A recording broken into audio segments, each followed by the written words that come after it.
नमस्कार दोस्तों, गार्गी क्लासेस पर आपका स्वागत है। डेट आज की 19 मई 2022। देख लेते हैं इंडियन एक्सप्रेस के इंपॉर्टेंट आर्टिकल्स जो अभी हम इस वीडियो में डिस्कस करेंगे। आज तीन इश्यूज़ हैं। एक तो इंडिया नेपाल रिलेशंस के बारे में हम बात करेंगे। दूसरा हम बात करने वाले हैं WHO ने जो डेटा रिलीज़ किया है कि इंडिया में 47 लाख डेथ्स हुई हैं कोविड की वजह से। बोलो वो चीज़ बहुत ही ज़्यादा एग्जरवेट करके दिखाई हुई है, बहुत ज़्यादा बढ़ा चढ़ा के बताई हुई है। और तीसरा आर्टिकल हम देखेंगे कि भाई कैसे इंडिया में गेहूं की शॉर्टेज को हम मैनेज कर सकते हैं, फ्यूचर में ये चीज़ रिपीट ना हो तो उसके लिए हमें क्या करना चाहिए। तो तीन इश्यूज़ हैं, तीनों को एक एक करके देखते हैं। फर्स्ट आर्टिकल है रोड टू काठमांडू। देखो कंटेक्स्ट आपको पता ही है कि हमारे प्राइम मिनिस्टर नरेंद्र मोदी जी बुद्ध पूर्णिमा के टाइम पर शेयर्ड कल्चर को सेलिब्रेट करने के लिए नेपाल के विजिट पे गए। 6 घंटे की विजिट थी, ज़्यादा कुछ नहीं थी, पर एग्जैक्टली सही टाइम पर सही जगह और सही एक्शन लेना ये अपने आप में बहुत इंपॉर्टेंट होता है अगर हम इंटरनेशनल पॉलिटिक्स या जियो पॉलिटिक्स की हम बात करें।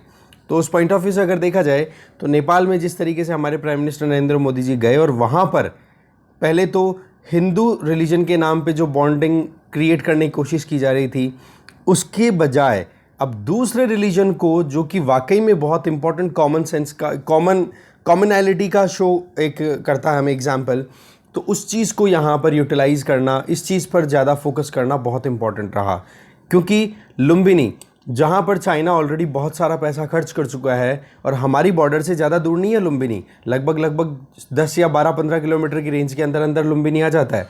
तो वहाँ पर हमारे प्राइम मिनिस्टर का जाकर के इंडिया की प्रेजेंस को सिग्निफाई करना बहुत इंपॉर्टेंट, इससे हमारी सॉफ्ट पावर बढ़ी है। तो ऐसे में जहाँ एक तरफ चाइना अपनी हार्ड पावर एक्सरसाइज करता है, जहाँ पैसा फेंकता है, उस केस में हमारी जो सॉफ्ट पावर है वो और ज़्यादा इम्पैक्टफुल हो सकती है, ऐसा यहाँ पर एडिटर बता रहे हैं। पहले देखो हिंदू कनेक्ट के लिए जाने की कोशिश की गई थी, बट अब की बार फोकस किया गया है बुद्धिज़्म पे।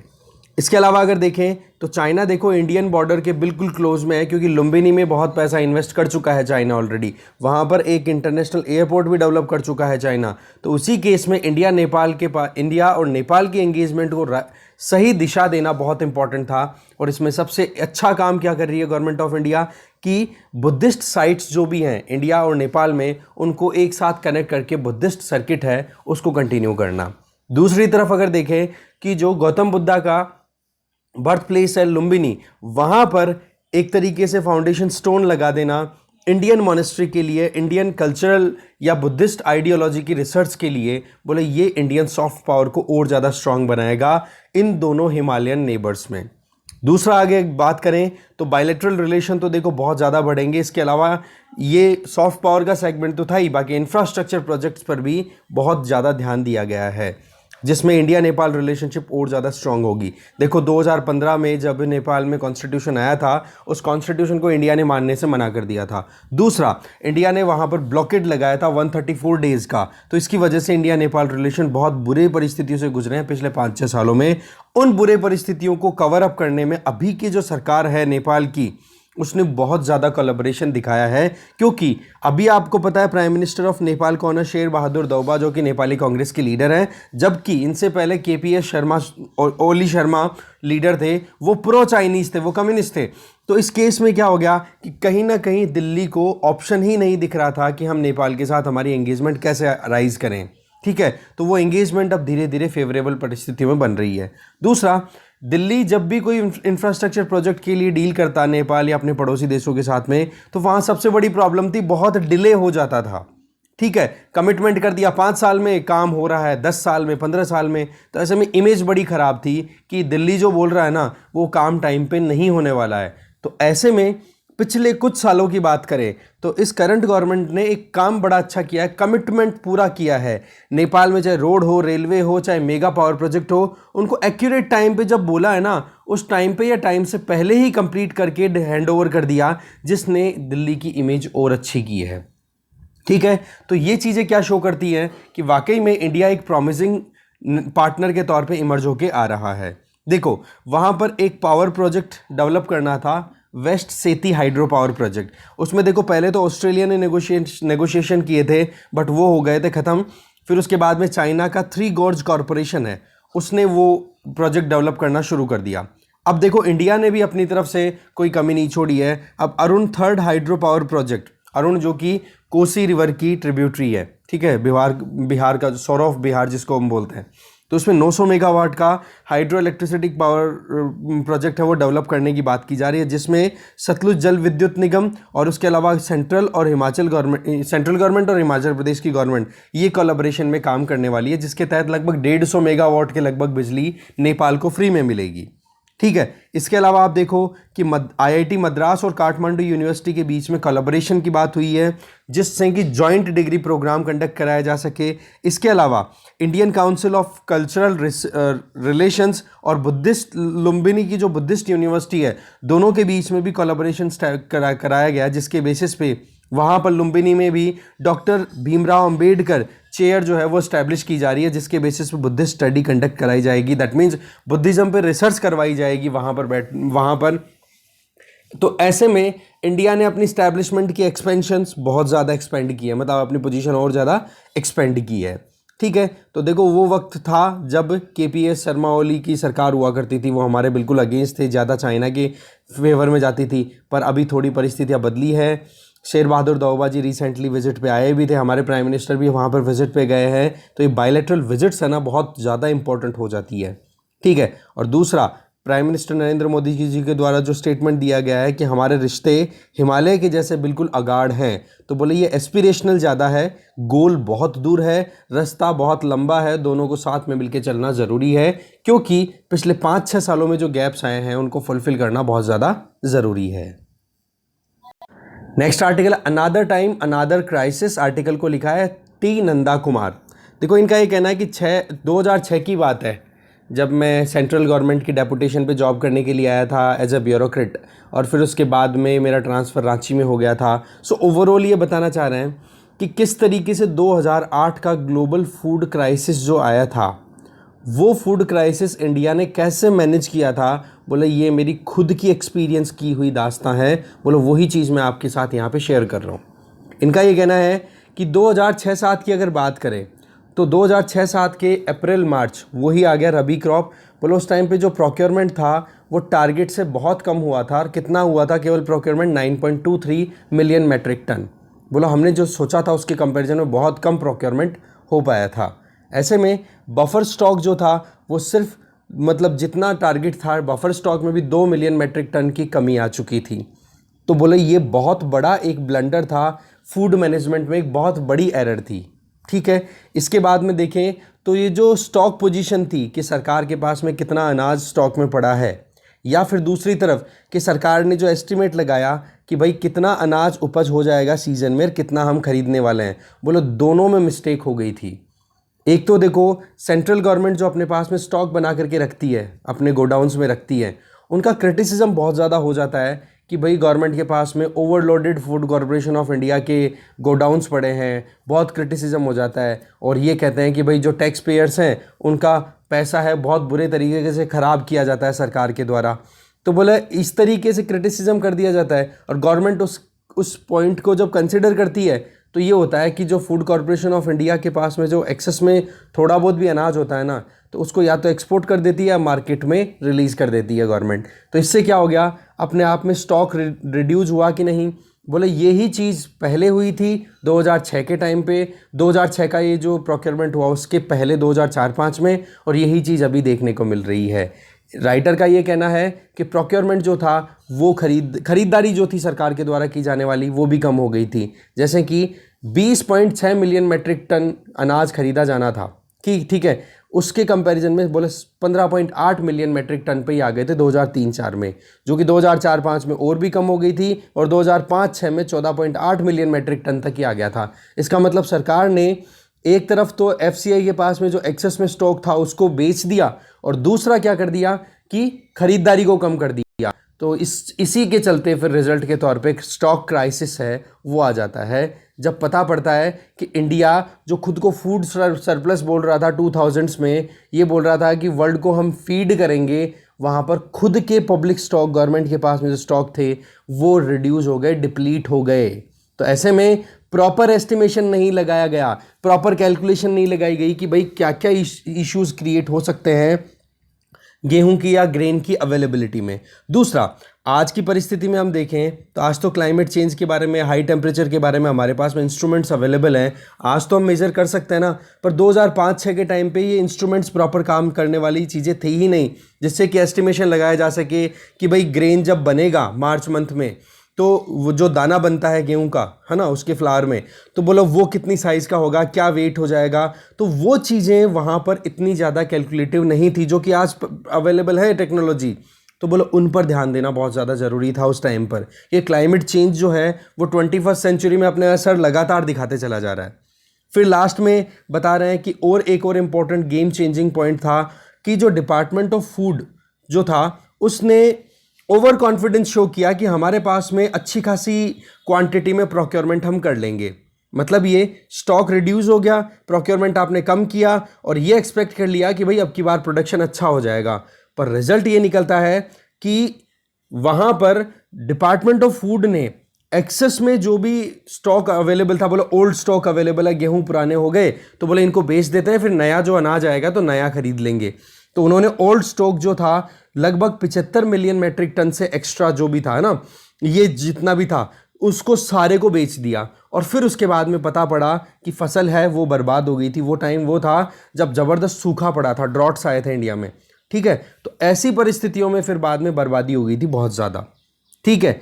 ऐसे में गवर्नमेंट जो है, गवर्नमेंट के पास में proper data analysis, data collection होना ज़रूरी है। ये वो टाइम था ना तो ड्रोन फैसिलिटी थी, ना सैटेलाइट इमेजरी अवेलेबल थी कि हाँ जी ऊपर से देख करके पता कर लिया कि हाँ भाई खेतों में क्या परिस्थिति चल रही है अभी। बट आज की परिस्थिति देखी जाए तो बहुत चेंज हो गई है। हम अभी भी 2005-6 की बात कर रहे हैं। उस टाइम पर क्या था कि प्राइवेट सेक्टर की जो मल्टीनेशनल कंपनीज जो आ चुकी थी, क्योंकि हमने 1991 में हमारी इकोनॉमी को ओपन कर दिया था, ठीक है, ग्लोबलाइजेशन, लिबरलाइजेशन हमने कर दिया था, तो एमएनसीज ने अपने पोर्टल यहाँ पे ओपन कर लिए थे। तो उन्होंने क्या किया कि अपनी खुद की एडवांस टेक्नोलॉजीज़ का यूज़ करके आइडिया लगा लिया कि भाई टेम्परेचर राइज होने वाला है, बरसात कितनी होने वाली है, तो उसके हिसाब से प्राइवेट सेक्टर ने तो जल्दी से अपना जो प्रोक्योरमेंट करना था वो कर लिया, क्योंकि उन्होंने टेक्नोलॉजी का अच्छा यूज़ कर लिया। जबकि दूसरी तरफ गवर्नमेंट की बात करें तो गवर्नमेंट के पास में ज़्यादा कुछ डेटा उस टाइम पे होता ही नहीं था। गवर्नमेंट के पास में डेटा होता था केवल कि कितना तो प्रोडक्शन हुआ है और कितना गवर्नमेंट ने प्रोक्योर कर लिया, बोला इसी के बेसिस पे पॉलिसी डिसीजन लिए जाते थे। प्राइवेट सेक्टर का कितना प्रोक्योरमेंट हो रखा है उसके बारे में सरकार ने ध्यान ही नहीं लगाया। भाई सीधी सी बात है कि क्रॉप प्रोडक्शन कम है और उस केस में प्राइवेट सेक्टर ने अगर जल्दी एक्शन लेकर के खरीदारी कर ली तो फिर बाद में गवर्नमेंट की खरीदारी के लिए कहाँ मंडियों में अनाज पहुंचेगा। तो गवर्नमेंट को जहां पीडीएस सिस्टम को इनको मेंटेन करके चलना होता है, तो उस केस में गवर्नमेंट को भी थोड़ा सा कहते हैं ना प्रॉम्प्ट एक्शन लेने की ज़रूरत है।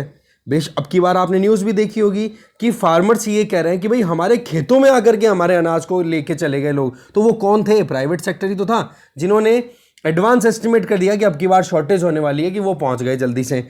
अब गवर्नमेंट अगर इस प्राइवेट सेक्टर के पास में अवेलेबल स्टॉक को एस्टिमेट करके नहीं चलेगी तो कहां पता पड़ेगा कि हम कितना प्रोक्योर करना चाहते हैं, कितना होने वाला है। तो बोले इन चीज़ों को हम बिल्कुल भी इग्नोर नहीं कर सकते। प्राइवेट सेक्टर वाले क्या करते हैं कि अपने मतलब रिसर्च अच्छे से करते हैं, वीट बैलेंस शीट चेक करते हैं। कैसे? इंडिया में प्रोडक्शन कितना हो रहा है वीट का, एक्सपोर्ट का टारगेट क्या ले रखा है, इंपोर्ट कितना क्या हो रहा है, प्रोक्योरमेंट कितनी की है सरकार ने, और नॉर्मल कंजम्पशन कितना है, एनएसओ का डेटा कलेक्ट करके, इस तरीके से पूरा कैलकुलेशन करके फिर बाद में अपना खुद का स्टॉक जो है वो कैलकुलेट करता है कि हाँ हमारे पास में कितना गेहूं अवेलेबल है। उनको लगता है कि शॉर्ट है तो वो बहुत ही ज़्यादा एब्रप्ट मैनर में एक्शन ले लेते हैं। तो इसका मतलब क्या हो गया? रियल टाइम एक्शन लिया कि नहीं उन्होंने? कंप्यूटर के बेसिस पे उन्होंने पूरा एनालिसिस कर दिया और बोला मुझे दिखाया भी कि कैसे हम एक्शन लेते हैं। बोले ये चीज़ें अप्लाई करने की ज़रूरत है। बोला करंट सिचुएशन भी ऐसा ही कुछ सिनेरियो शो कर रही है। गवर्नमेंट ने जब ये रिवाइज्ड क्रॉप साइज डिक्लेयर की है ना रबी की, तो 102 मिलियन मेट्रिक टन का प्रोडक्शन की बात की जा रही है। तो ऐसे में नुकसान बहुत हुआ है किसानों को। तो एक तो किसानों को एमएसपी के प्लस में जो बोनस मिलना चाहिए, बोला वो अभी तक भी अनाउंस नहीं किया है। दूसरा, गवर्नमेंट ने एक्सपोर्ट कर दिया बैन। इसमें भी गवर्नमेंट की इमेज पे बहुत ज़्यादा डेंट लगा है। कैसे कि एक तरफ तो हम बोल रहे हैं कि इंडिया जो है वो पूरी दुनिया को फीड करने के लिए रेडी है, हमारे पास में स्टॉक अवेलेबल है, और एकदम से आप एकदम से बैन करते हो कि भाई हम तो एक्सपोर्ट नहीं करेंगे, तो बोले ये चीज़ भी कहीं ना कहीं कॉन्फिडेंस को रिड्यूस करती है। दूसरी बात कि एक्सपोर्ट से जो किसानों को फ़ायदा हो रहा था वो किसानों का फ़ायदा भी रुक गया। तो क्या किया जाए इन परिस्थितियों को फिर से रिपीट होने से रोकने के लिए? तो राइटर सीधी बात बोल रहे हैं, एक तो टाइमली एस्टिमेट होना चाहिए क्रॉप्स का कि वाकई में कितना प्रोडक्शन होने वाला है, ठीक है। दूसरा ये बता रहे हैं कि फरवरी के टाइम पे या मतलब फरवरी के टाइम पे प्रॉपर एस्टिमेशन आ जाने चाहिए कि आपके पास में कितना प्रोडक्शन हो पाएगा।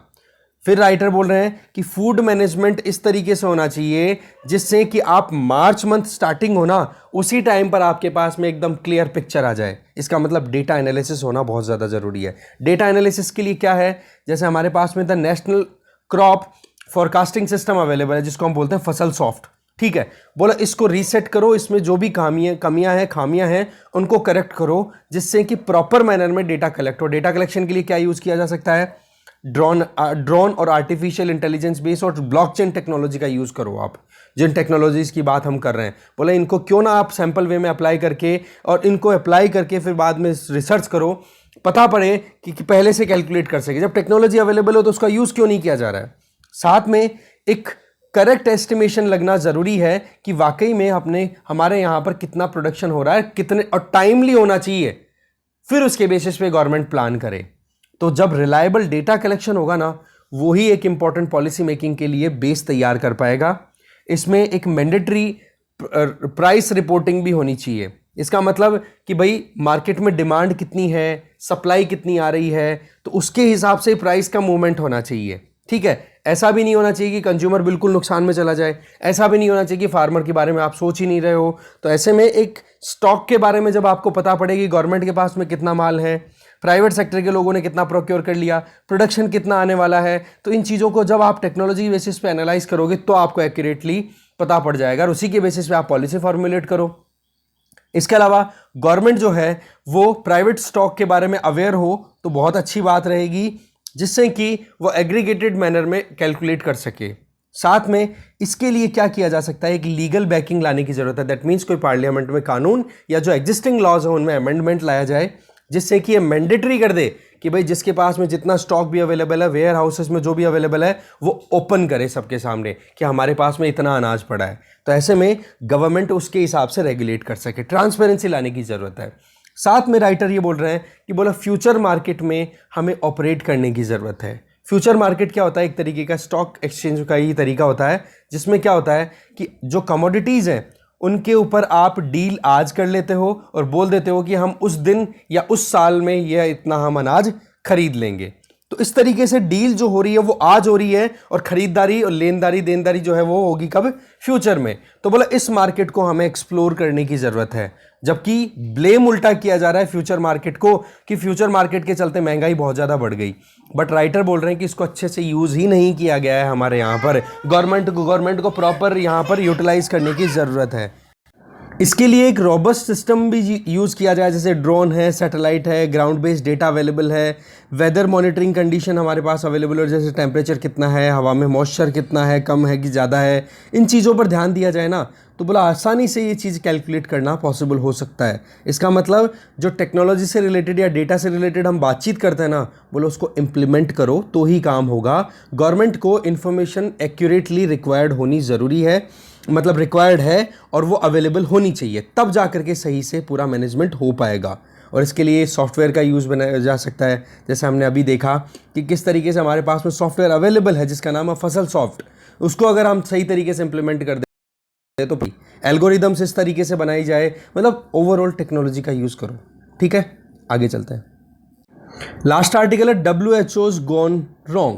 देखो ये इनका ये कहना है शैलजा चंद्रा जी का कि अभी रिसेंटली WHO ने ये डिटेल दी है कि भाई इंडिया में कोविड की वजह से 47 लाख के लगभग डेथ्स हुई है, जबकि हमारे यहाँ पर जो गवर्नमेंट का एकदम रिलायबल डेटा अवेलेबल है वो साफ साफ ये कहता है कि हमारे यहाँ पर मतलब 4.5 लाख से ज़्यादा डेथ्स नहीं हुई है एक्सेस में अगर हम कंपेयर करें पिछला जो डेटा था 2019 में जो डेथ रेट थी, डेथ्स हुई थी, उसको हम 2020 से कंपेयर करें तो बोला उसमें हमें 4-4.5 लाख एडिशनल मिली है।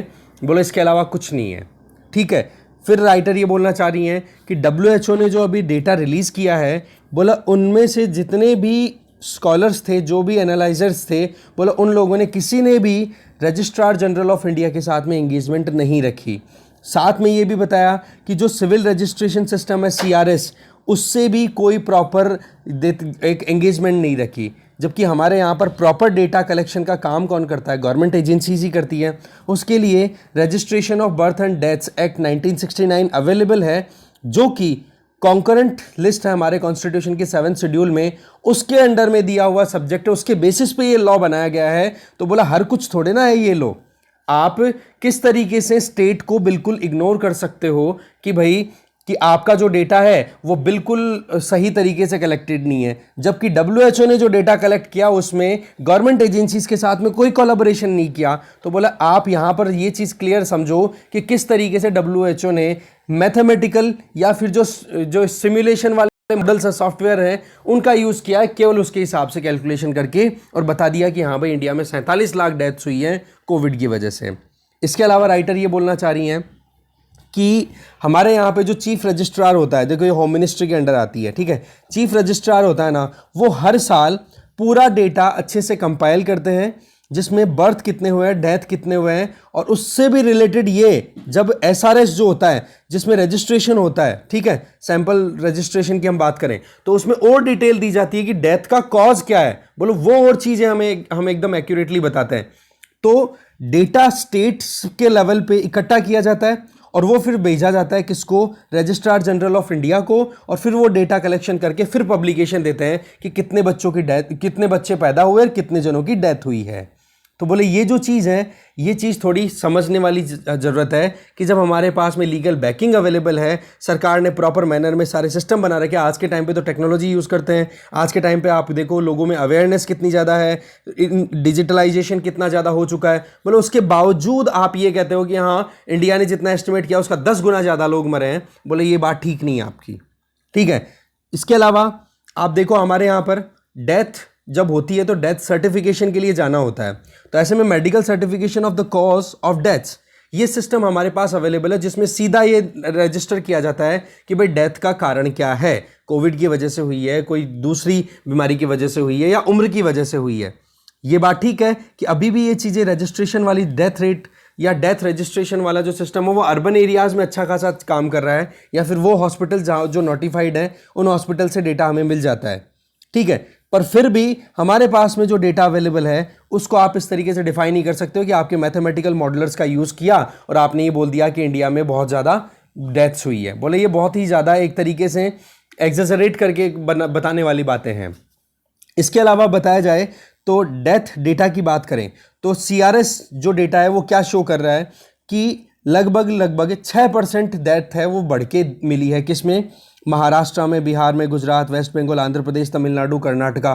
तो बोला हम यहाँ पे छुपा भी नहीं रहे हैं, ठीक है, सीधा बोल रही है कि डेथ रेट जिन स्टेट्स में बढ़ी है, डेथ ज़्यादा हुई है, बोलो वो हमने शो की है। इसके अलावा CRS डेटा ये भी बताता है कि वजह क्या रही है डेथ की, बुढ़ापे की वजह से हुई है, 70 साल से ज़्यादा एज की वजह से हुई है, या कुछ और वजह हुई है। ऐसे में CRS में ये भी बताया गया है कि एल्डरली जो डेथ रेट है, डेथ्स हैं जिनकी उम्र 70 से ज़्यादा है, बोलो उनमें कमी देखने को मिली है केरला और कुछ तेलंगाना में भी। तो इस तरीके से क्या है हमारे पास में प्रॉपर एनालिसिस, प्रॉपर मैनर में डेटा कलेक्शन का पूरा मेथड अवेलेबल है। आप उस पर इस तरीके से क्वेश्चन नहीं उठा सकते हो। CRS के बाद में अब SRS का डेटा भी आ जाएगा, वो और ज़्यादा अच्छे से आपको डेमोग्राफिक सर्वे के बेसिस पे पूरी डिटेल दे देगा, जो कि हम 1960s से यूज़ कर रहे हैं। लगभग 50-60 साल से हम यूज़ कर रहे हैं जिस सिस्टम को, उस सिस्टम को आप इस तरीके से कैसे डिस्कार्ड कर सकते हो। SRS के लिए लगभग 8 मिलियन हाउस होल्ड्स को हमने विजिट किया, ठीक है, जिसमें फर्टिलिटी और मोर्टेलिटी, बच्चे कितने पैदा हुए, डेथ कितनी हुई, उनके बारे में पूरा डेटा। इवन पेंडेमिक के टाइम पर भी ये कंडक्ट हुआ। हाँ, ये बात ठीक है कि 2020 से 22 के बीच में प्रॉपर डेटा कलेक्शन नहीं हो पाया, पर यहाँ पर हम देखें तो डेटा कलेक्शन कंटिन्यू है, पर स्पीड थोड़ी कम है, कारण कि कभी कोविड आउटब्रेक हो जाता है तो कभी लॉकडाउन लगाना पड़ता है। तो एसआरएस जो है वो हमारे यहाँ पर कई दशकों से चलता आ रहा है, जिसमें डेटा कलेक्शन का मेथड टाइमली मैनर में इम्प्रूव भी हुआ है। सो ओवरऑल राइटर जो है वो एक ही चीज़ कह रही हैं कि हमारे पास में जो कानून अवेलेबल है ना, उस कानून के बेसिस पे ही हमारे यहाँ पर डेटा कलेक्शन हमेशा से रहा है, और उसी डेटा पर रिलाई करते हुए हमने हमारी पॉलिसीज़ बनाई है। तो बोला आप उसको डिस्कार्ड नहीं कर सकते हो। साथ में अगर देखें हमारे यहाँ पर कि जो इन्फॉर्मर है या फिर जो इन्फॉर्मर है या फिर रजिस्ट्रार है, इनके बीच का जो प्रोसेस है वो 21 दिन में कंप्लीट हो जाता है। ठीक है, 21 दिन का मतलब हो गया कि जब आप पहली बार बताते हो कि हाँ जी इनकी डेथ हो गई, जैसे आप न्यूज़पेपर में हम पब्लिश कर देते हैं, ठीक है, न्यूज़पेपर में 2-3 दिन तक लगातार ये पब्लिश किया जाता है कि हाँ जी इनका डेथ हो गई है, ये इतनी इतनी बैठक इतनी तारीख को ये होने वाली है। तो वो जब एविडेंस हो गया हमारे पास में न्यूज़पेपर में, कोई ऑब्जेक्शन नहीं है, फिर जाकर के हम रजिस्ट्रार ऑफिसर में और रजिस्ट्रार ऑफिस में जाकर के बोलते हैं कि आज ये डेथ सर्टिफिकेट बनवाना है। तो वो पूरा प्रोसेस 21 दिन में कंप्लीट हो जाता है। ठीक है, फिर उसके बाद में वो हायर लेवल पे चला जाता है, जहाँ पर और ज़्यादा प्रोग्रेसिव मैनर में डेटा कलेक्शन को और ज़्यादा इंटेंसिवली चेक किया जाता है। तो ओवरऑल अगर देखा जाए तो बोले यहाँ पर हमारे एकदम कहते हैं ना प्रॉपर मैनर में काम किया जाता है। अभी केवल कोविड के टाइम पे थोड़ा महाराष्ट्र दिल्ली वाले एरिया में इतना ज़्यादा वो जो डेटा कलेक्शन है प्रॉपर नहीं हो पाया, पर वो गैप्स इतने भी नहीं है कि आप 10 गुना डेथ रेट बता दो। ठीक है, इसके अलावा रजिस्ट्रार जनरल ऑफ इंडिया जो कि एक स्टैट्यूटरी बॉडी है, इसके अंडर में वही death and birth registration act 1969 का जो एक्ट है, बोलो उस एक्ट के बेसिस पे हमने ये स्टैब्लिश कर रखी है बॉडी। बर्थ और डेथ का काम ये करते, बर्थ रजिस्ट्रेशन डेथ रजिस्ट्रेशन का काम ये कर रही है। तो 2020 के कैलेंडर ईयर में सीधा इन्होंने बताया है, सीआरएस का जो डेटा रिलीज हुआ है, कि हमारे यहाँ पर 81 लाख डेथ्स हुई हैं पिछले साल के कंपैरिजन में, लगभग 4.7 लाख ज़्यादा। तो ये चीज़ें क्या शो कर रही हैं कि कोविड से मोर्टेलिटी को भी हमने अच्छे से कवर किया है। बट वही चीज़ है कि WHO की एडवाइजरी कमेटी ने, जो टेक्निकल एडवाइजरी ग्रुप, जिसने ये बोला कि भाई इंडिया में तो 47 लाख डेथ हुई है, तो बोले उन्होंने किसी भी ऑफिशियल के साथ एंगेज नहीं किया जो हमारे यहाँ पर बर्थ और डेथ से रिलेटेड डेटा कलेक्शन का काम करते हैं। और दूसरी बात अगर करें तो आज इंडिया वर्ल्ड का हाईएस्ट पॉपुलेशन वाले 2 कंट्रीज़ में से एक है, और आने वाले टाइम पर चाइना को हम टेक ओवर करने वाले हैं, जहाँ पर तमिलनाडु की पॉपुलेशन फ्रांस की इक्विवेलेंट है, बिहार की जर्मनी की साइज़ की है, उत्तर प्रदेश की ब्राज़ील की साइज़ की है। बोला इतनी पॉपुलेशन को जब हम मैनेज करके चल रहे हैं, तो वहाँ पर आप एक झटके में कैसे बोल सकते हो कि जी इंडिया में तो अंडर एस्टिमेट किया जा रहा है। ठीक है, इसके आगे राइटर ये बोलना चाह रहे हैं कि भाई 10,000 से भी मान लो 10,000 मतलब लाखों की तादाद में डेथ्स हुई हैं, इसमें कोई डाउट नहीं है, ये सच्चाई है। ठीक है, पर ये भी सच्चाई आप मान के चलो कि गवर्नमेंट ने जो कॉम्पनसेशन स्कीम चला रखी है, उसमें अभी तक अगर देखा जाए तो लगभग 7 लाख के लगभग ही एप्लीकेंट्स ने अप्रोच किया है कि भाई हमें यहां पर इतना बेनिफिट प्रोवाइड करो। ठीक है, मिलियंस में नहीं है, बोला 10 लाख या मतलब 40 लाख 45 लाख के लगभग कोई नहीं है। ये बात ठीक है कि जो हमने डेटा अभी रिलीज किया है उसमें कोविड का एकदम एक्यूरेसी के साथ में हम कवरेज नहीं मानते हैं। ठीक है, क्योंकि कोविड की वजह से ही प्रॉपर ट्रेसिंग नहीं हो पाई है डेथ्स की। पर अगर ट्रेसिंग को पूरा रेक्टिफाई करके जब डेटा फाइनल डिक्लेयर होगा एसआरएस के आने के बाद में, तो बोला उसमें भी कितना राइज मान लोगे आप। ठीक है, कितना राइज मान लोगे? 10 गुना तो नहीं होगा, 47 लाख तो नहीं हो जाएगा 4.7 लाख का। ठीक है, तो बोले आप थोड़ा सा उसको थोड़ा अंडरस्टैंड करो। ये जो न्यूज़ जो दी थी किसने? WHO ने, कि इंडिया में तो इतनी इतनी डेथ हुई है, बोले इसकी वजह से हमारे लोगों में बोला पैनिक फैल गया है ज़बरदस्त कि भाई इतने लोगों की डेथ हुई है, गवर्नमेंट अंडर एस्टिमेट कर रही है, सरकार के ऊपर बोले क्वेश्चन मार्क लगा दिया आपने इस तरीके से। बोले जबकि आपने किसी भी इंस्टीट्यूशन के साथ में जो हमारे यहाँ पर एक कहते हैं ना कि स्टैट्यूटरी जो रेगुलेटरी काम कर रहे हैं डेटा कलेक्शन से रिलेटेड, उनके साथ आपने एंगेज ही नहीं किया प्रॉपर। ठीक है, इसके आगे राइटर ये बोलना चाह रहे हैं कि मानते हैं कि हमारे यहाँ पर वुमेन मॉर्टेलिटी डेटा है वो थोड़ा इतना कवरेज नहीं मिलता है, क्योंकि हमारे यहाँ पर डेथ सर्टिफिकेट की रिक्वायरमेंट ज़्यादा इसलिए ली जाती है कि भाई प्रॉपर्टी जो है उसका डिवीजन हो सके, इसलिए नहीं कि भाई प्रॉपर रजिस्ट्रेशन हो जाए। पर प्रॉपर्टी के रजिस्टर अब हमारे आपको पता ही है कि वुमेन जो है उनका प्रॉपर्टी से इतना लेन देन नहीं रहता है जितना होना चाहिए। तो इनहेरिटेंस या प्रॉपर्टी राइट्स में वुमेन का रोल ना होने के चलते वुमेन मॉर्टेलिटी डेटा जो है वो इतना प्रॉपर्ली एक्यूरेटली कलेक्ट नहीं हो पा रहा है जितना कि मेंस का होता है। ठीक है, तो बोलो उसकी वजह से भी अगर करेक्शन किया जाए ना, तो बोले 47 लाख तो डेथ रेट नहीं जाएगी। आज के टाइम पे डेथ और बर्थ रेट रजिस्ट्रेशन के लिए हमारे पास में रजिस्ट्रार जनरल ऑफ इंडिया के पास में पूरा डिजिटाइज्ड मैनर में काम होता है। आज प्राइमरी लेवल पे 85% तक डिजिटाइजेशन पेनिट्रेट कर चुका है। साथ में डिजिटल सॉफ्टवेयर्स का यूज़ करते हैं, लोगों की अवेयरनेस बढ़ी है कि भाई डेथ और बर्थ रजिस्ट्रेशन जितना अच्छे से कराएंगे उतना ही गवर्नमेंट की फैसिलिटीज़ का हमें ज़्यादा फायदा मिलेगा। तो ये अवेयरनेस भी बहुत ज़्यादा इंक्रीज कर रही है लोगों को डेटा देने में, डेटा को रजिस्टर करवाने में। तो ऐसे में आरजीआई की जो फ्यूचर रिपोर्ट्स हैं वो जल्दी से पब्लिश हो, ये बहुत ज़्यादा ज़रूरी है। हम भी मानते हैं इन चीज़ों को डिले नहीं होना चाहिए कि 2020 का डेटा जो है वो रिलीज़ आप कर रहे हो मई 2022 में। तो इसकी वजह से भी कई बार क्वेश्चन उठते हैं। तो प्रॉम्प्ट एक्शन लेने ज़रूरी है। पॉलिटिकल सिस्टम को भी अलर्ट करना ज़रूरी है कि टाइमली डेटा कलेक्शन होगा ना तो उतना ही अच्छा हम पॉलिसी फॉर्मुलेशन भी कर पाएंगे। तो पॉलिसी मेकर्स हो या फिर सोसाइटी की प्रोग्रेस की बात करो, इनके लिए डेटा कलेक्शन टाइमली हो, एक्यूरेटली हो, इसके लिए टेक्नोलॉजी का यूज़ हम कर सकते हैं। तो बात ऐसी है कि डेटा कलेक्शन, मानते हैं कि हमारा देश बहुत सारे चैलेंजेस का सामना कर रहा है, बट डेटा कलेक्शन में हमारे यहाँ पर इतने चैलेंजेस नहीं है जितना WHO ने हाईलाइट किया है। तो ये था पूरा आर्टिकल, डिस्कशन यहीं खत्म है। Thank you very much.